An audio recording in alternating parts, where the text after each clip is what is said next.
Hello, welcome back to Marvelous Vehicle. This is Alex from China. Today I'd like to introduce a brand new model which is designed by our customer. This caravan is stationary. You can put it in the resort or campsite. Okay, let's see some details. First, the dimension is 8.7 by 2.2 and 2.5 meters. The interior floor plan can be customized. It has a living room, a bathroom, and a bedroom.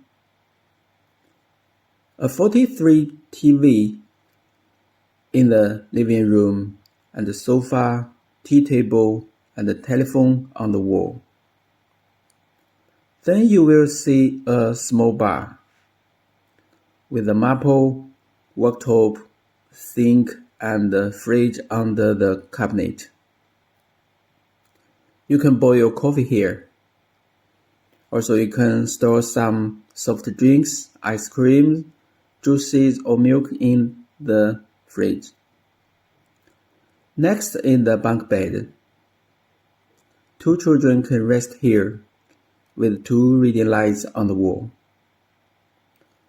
Moving on, you will see the bathroom with a mirror, the toilet, shower, and the bathtub. It is wet and dry separated. The last part is the bedroom, a queen bed, and the air conditioner. There are some special functions in this caravan, like insert card for power and fog for privacy, etc. Custom orders are always welcome. If you like this caravan, please kindly share and subscribe. Thank you for watching.